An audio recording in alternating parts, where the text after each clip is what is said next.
Joint family میں رہنے کی شرعی حیثیت کیا ہے؟ بہت ہی قیمتی سوال ہے۔ لوگ جوائنٹ فیملی میں رہنے کو برکت سمجھتے ہیں، رحمت سمجھتے ہیں، محبت سمجھتے ہیں، اخراجات میں کمی کا سبب سمجھتے ہیں، مگر ایک بات بھول جاتے ہیں کہ اس میں صریحاً اللہ رسول کی خلاف ورزی ہے۔ اس بات کو فراموش کر دیا ہے، کیونکہ جوائنٹ فیملی میں اکثر بھائی ساتھ رہتے ہیں، کبھی کبھی کوئی بہن ساتھ رہتی ہے، کسی کا چچا ساتھ رہتا ہے۔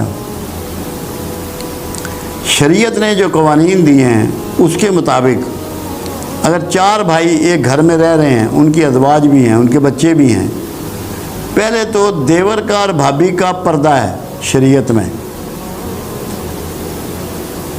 ایک ہی چھت کے نیچے 2 نامحرم نہیں رہ سکتے، یہ حرام ہے۔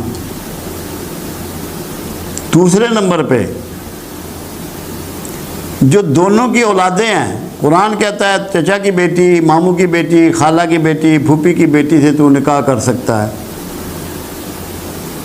تو جنرلی ہمارے ہاں جو رشتے ہوتے ہیں چچا کے، پھوپھی کے، خالہ ماموں کے گھر ہی ہوتے ہیں، بہت کم۔ اب تو زمانے میں تقسیم بڑھ گئی، دور دور لوگ چلے گئے، ملکوں سے باہر چلے گئے، تو کوئی اس میں فرق آ گیا،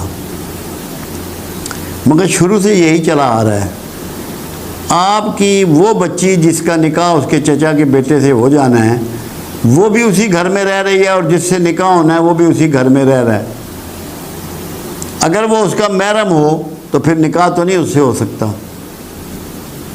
اس کا مطلب ہے کہ وہ دونوں بچے، بیٹی بھی اور بیٹا بھی، ایک دوسرے کے لیے نامحرم ہیں۔ جب اللہ کے رسول صلی اللہ علیہ وسلم سے پوچھا گیا پردے کے حوالے سے، اس قانون کے حوالے سے، دیور کے بارے میں سوال کیا گیا، آپ نے فرمایا کہ سب سے خطرناک رشتہ وہی ہے۔ تو اس کی شرعی حیثیت کوئی نہیں ہے، یہ صرف جذباتی معاملہ ہے جس سے تعلقات بلکہ خراب ہوتے ہیں آپس میں۔ آپ صرف والدین کے ساتھ رہ سکتے ہیں جوائنٹ، ان پہ کوئی محرم کا، کوئی حرم کا تعلق نہیں ہے۔ باقی آپ کسی کے ساتھ، چچا ہوں، بھتیجے ہوں، بھائی ہوں، ان کے ساتھ آپ نہیں رہ سکتے، شرعاً یہ جائز نہیں ہے، کیونکہ ایک ہی چھت کے نیچے نامحرم نہیں رہ سکتے۔ کاش ہماری سمجھ میں یہ بات آ جائے۔ اسی لیے دیکھیں، اسلام نے تو کمال ہی کر دیا۔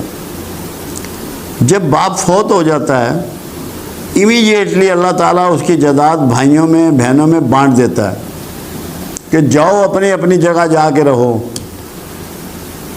اکٹھے مت رہنا، خرابیاں جنم لیں گی، بہت سی اخلاقی برائیاں جنم لیں گی۔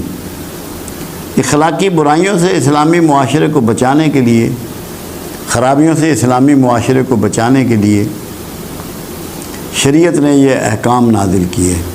ہم لوگ جذباتی طور پہ اس کو اپنائے ہوئے ہیں، شرعاً یہ جائز نہیں ہے۔ اس کی احتیاط کرنی چاہیے۔ اپنے گھروں میں میاں بیوی اور اس کے اپنے بچے ہونے چاہیے جو سب ایک دوسرے کے محرم ہیں۔ ساس سسر بھی محرم ہوتے ہیں۔